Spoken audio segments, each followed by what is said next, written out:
Selamat pagi Bapak Ibu Saudara Sobat Messenger, salam sejahtera untuk kita semua. Mengucap syukur hari yang baru Tuhan Yesus karuniakan buat setiap kita. Kita dapat mengalami dan merasakan adanya kekuatan, kesehatan, bahkan sukacita di dalam kehidupan kita sepanjang hari ini untuk dapat mengerjakan, menyelesaikan berbagai perkara. Dan bersama-sama dengan Sobat Messenger di dalam Bread of Life, kita akan mengawali hari kita dengan membaca firman Tuhan, merenungkannya, serta melakukannya dalam kehidupan hari demi hari. Mari kita berdoa terlebih dahulu. Bapa kami surga, sungguh kami mengucap syukur, Engkau Allah kami yang setia, yang menuntun memelihara kehidupan kami hari demi hari. Kami dapat melewati berbagai pergumulan, pencobaan, godaan, semua karena anugerah Tuhan. Mengucap syukur hari yang baru, rahmat yang baru diberikan atas kami semua. Kami dapat merasakan adanya kesehatan, kekuatan, semangat, khidmat yang Tuhan limpahkan bagi kami untuk dapat mengerjakan, menyelesaikan berbagai tugas tanggung jawab yang dipercayakan kepada kami semua. Berkati kami semua Sobat Messenger, kami yang akan membaca, merenungkan firman Tuhan. Roh Kudus yang berikan pengajaran kepada kami, pengertian kepada kami, untuk kami dapat menyimpan firman Tuhan ini serta melakukannya, menerapkannya dalam kehidupan kami hari demi hari. Di dalam nama Tuhan Yesus kami berdoa, amin.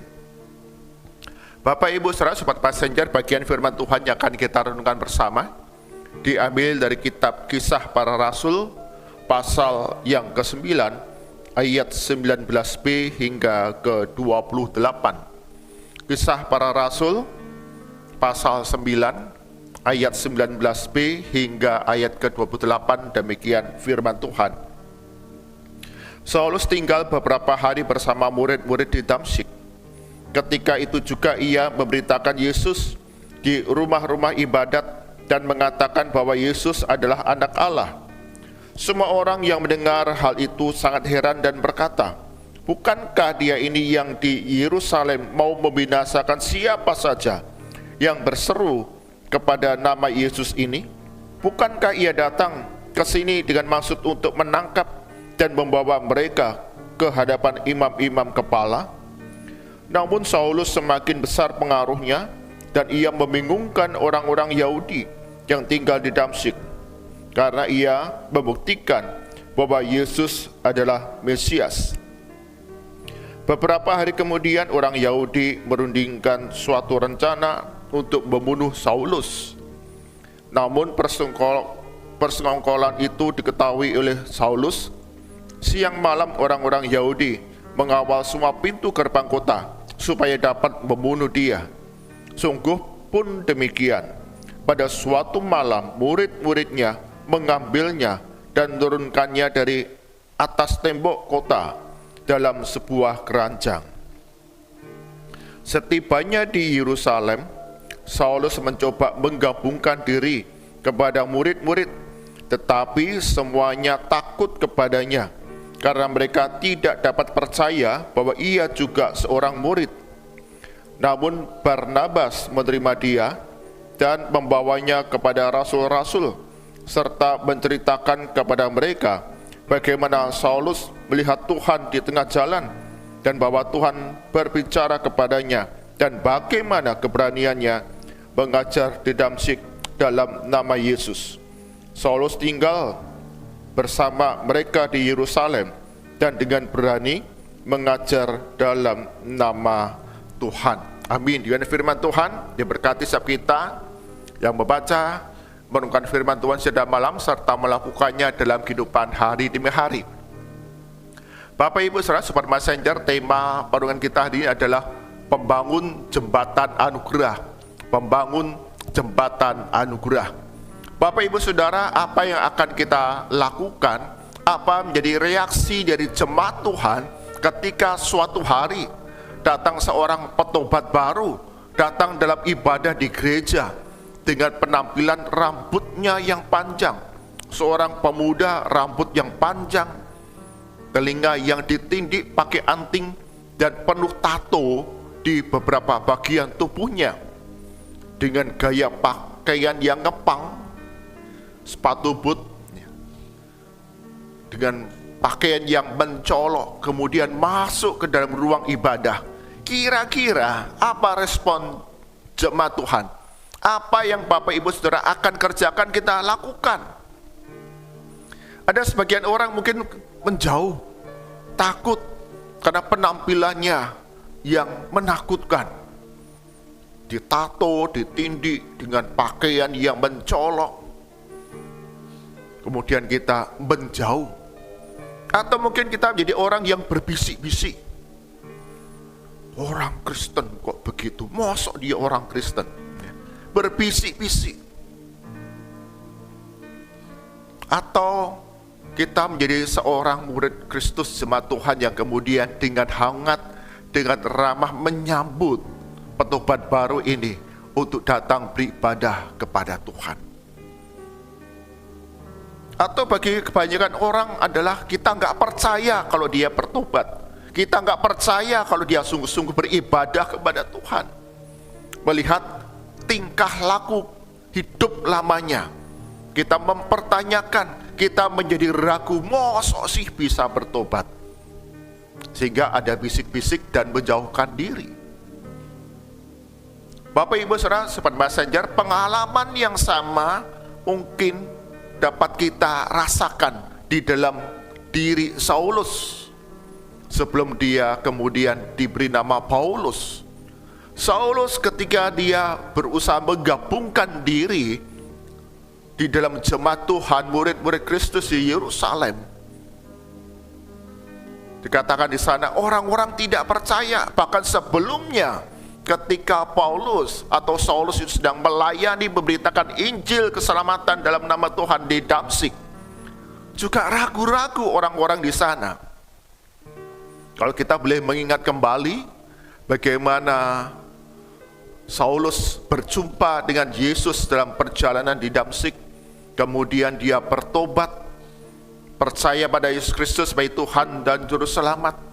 Kemudian dia pergi ke tanah Arab dan kembali ke Damsyik untuk memberitakan Injil keselamatan dalam Yesus Kristus. Dikatakan banyak orang di Damsyik tidak percaya. Bukankah dia penganiaya jemaat Tuhan? Bukankah dia datang ke kota ini untuk menangkap murid-murid Kristus dan membawanya kepada imam-imam kepala? Bertanya, tidak percaya bahwa Saulus sungguh sudah bertobat dari kehidupan lamanya menjadi pemberita Injil keselamatan dalam nama Yesus Kristus kepada banyak orang. Beberapa orang Yahudi di Damsyik kemudian berusaha untuk menangkap dan membunuh Saulus. Saulus tahu, sehingga dia kemudian diselamatkan oleh murid-murid Kristus yang lain dan tiba di Yerusalem untuk bergabung dengan murid Kristus, jemaat Kristus di Yerusalem, dan kembali punya pengalaman yang sama. Tidak percaya akan pertobatan Saulus. Dia ada penganiaya jemaat, pembunuh jemaat Tuhan. Namun puji Tuhan, ada Barnabas yang kemudian menyambut dia, menjadi perantara antara Saulus dengan jemaat Tuhan. Bagaimana Barnabas menceritakan tentang kehidupan perubahan yang dialami oleh Saulus, perjumpaannya dengan Yesus, pertobatannya, dan bahkan pelayanannya dalam pemberitaan Injil keselamatan dalam nama Tuhan. Barnabas menjadi pembangun jembatan anugerah antara Saulus dengan jemaat Tuhan. Barnabas mendampingi, bahkan membawa kepada para rasul-rasul untuk kemudian dapat menerima Saulus, petobat ini yang punya semangat dalam pemberitaan Injil, bahkan dipanggil untuk memberitakan Injil kepada banyak orang. Barnabas yang mendampingi, Barnabas yang menghantar, Barnabas yang memberikan kekuatan, keberanian bagi Saulus untuk terus memberitakan Injil keselamatan dalam nama Tuhan Yesus. Bapak, Ibu, Saudara, Sobat Messenger, Barnabas menjadi pembangun jembatan anugerah bagi Saulus, sang petobat baru, bahkan pelayan Injil Kristus. Ketika banyak orang meragukan, mempertanyakan, tidak percaya akan pertobatan Saulus. Demikian juga Bapak, Ibu, Saudara, Sobat Messenger, dalam kehidupan hari demi hari yang kita jalani. Kita mungkin melihat ada petobat-petobat baru yang datang beribadah kepada Tuhan, yang datang ke gereja dengan mungkin penampilan yang berbeda atau pengenalan kehidupan lama yang begitu jahat sehingga kita tidak percaya. Kok bisa dia percaya? Kok bisa dia bertobat? Kok bisa dia lahir baru? Namun belajar dari Barnabas, kita mau jadi pembangun jembatan anugerah bagi petobat-petobat baru untuk dapat kita mendampingi, menolong, bahkan memberikan keberanian untuk hidup berbagi bersama dalam keluarga jemaat Tuhan. Mungkin kita selalu diingatkan tentang kehidupan lamanya yang jahat, kehidupan lamanya yang penuh dengan dosa, bahkan mungkin menyakiti kita, melukai kita. Namun setiap kita yang sudah menerima anugerah keselamatan dalam Yesus Kristus, ketika kita melihat para petobat baru, mereka yang sudah mengaku dan menerima Yesus Kristus sebagai Tuhan dan Juru Selamat, kita semua adalah satu anggota keluarga Allah, untuk saling menerima satu dengan yang lain, untuk mengalami satu pertumbuhan, keserupaan dengan Yesus Kristus. Karena itu Bapak, Ibu, Saudara, terimalah dengan penuh kasih, terimalah, dampingi, dan selalu menjadi pertolongan bagi para petobat baru untuk mengalami anugerah demi anugerah, untuk diubahkan dalam karakter hidupnya semakin serupa dengan Yesus Kristus. Acap kali kita bereaksi seperti mungkin kebanyakan orang. Kita berbisik-bisik, berbicara tentang hal yang buruk, hal yang negatif kepada petobat-petobat baru. Bahkan mungkin kita menjauh. Namun hari ini kita diingatkan kembali bahwa mereka semua adalah satu anggota keluarga Allah dalam kehidupan mengikut Yesus Kristus. Jadilah pembangun jembatan anugerah bagi para petobat baru yang ada di sekitar kehidupan kita. Tidak dengan instan cepat mereka mungkin dapat berubah dalam penampilan mereka, dalam karakter mereka, sehingga sanggup diterima dengan sukacita. Namun kitalah sebagai orang-orang yang sudah menerima anugerah keselamatan dalam Yesus Kristus, kita dapat mendampingi, kita dapat memberikan dukungan, kita dapat memberikan pertolongan, sehingga para petobat baru ini hidup dalam anugerah Tuhan, memiliki saudara-saudara seiman yang akan membentuk karakter serupa Kristus, bahkan menumbuhkan iman yang semakin kuat, semakin teguh di dalam Yesus Kristus. Amin. Mari kita berdoa.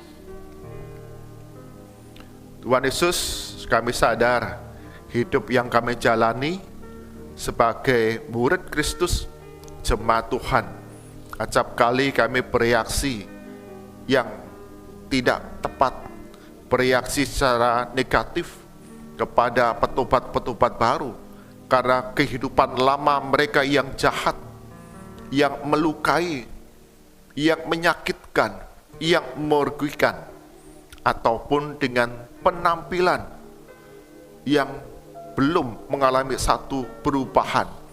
Apa yang kami lihat, menjadi cara kami menghakimi, kami menjauhi, kami berbisik-bisik hal yang buruk kepada petobat baru. Ampuni kami.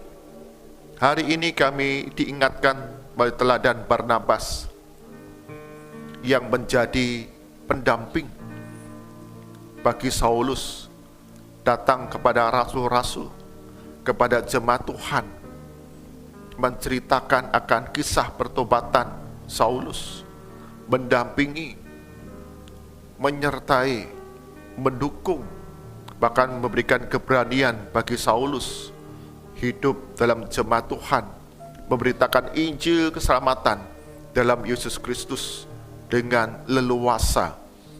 Bahkan iman kepada Yesus terus diteguhkan di tengah-tengah kehidupan jemaat Tuhan. Itu pula yang menjadi komitmen kami, menjadi pembangun jembatan anugerah kepada petobat-petobat baru dengan jemaat Tuhan, keluarga Allah, sehingga diterima dengan penuh kasih dan bertumbuh bersama. Kami serahkan sepanjang hari ini dalam berbagai pergumulan yang kami hadapi, dalam berbagai kesulitan yang kami alami. Tuhan Yesus, Engkau yang akan memberikan pertolongan, pulihkan relasi yang rusak dalam keluarga kami, cukupkan kebutuhan keluarga kami hari demi hari. Kami yang sakit, Kau sembuhkan di dalam nama Tuhan Yesus. Kami yang berduka, yang bersusah hati, Tuhan karuniakan penghiburan.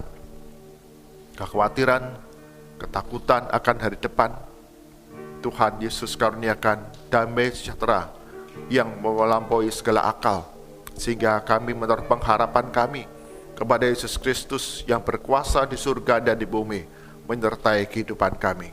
Berikan hikmat bijaksana, kekuatan bagi kami dan pergumulan kesulitan, penderitaan yang kami alami, untuk terus bersandar kepada Yesus Kristus, melakukan bagian kami dengan kehendak Tuhan, maka Kau tambahkan kebaikan, pemulihan atas kami semua. Berdoa bagi gereja-gereja Tuhan, segenap hamba Tuhan, penatua, diaken, pengurus gereja, bahkan jemaat Tuhan, ketika kami menerima petobat-petobat baru, sungguh karuniakan hati yang penuh kasih, hati yang penuh dengan anugerah Tuhan, untuk dapat menerima mereka, hidup bersama-sama, untuk saling mengasah, membentuk karakter serupa Kristus, menumbuhkan iman mereka kepada Yesus Kristus, dalam keterlibatan hidup berbagi dan berbagai pelayanan yang diselenggarakan oleh gereja Tuhan. Sehingga para petobat baru ini, mereka terus mengalami satu pertumbuhan iman yang semakin kuat dalam Yesus Kristus, dan karakter yang diubahkan serupa Kristus.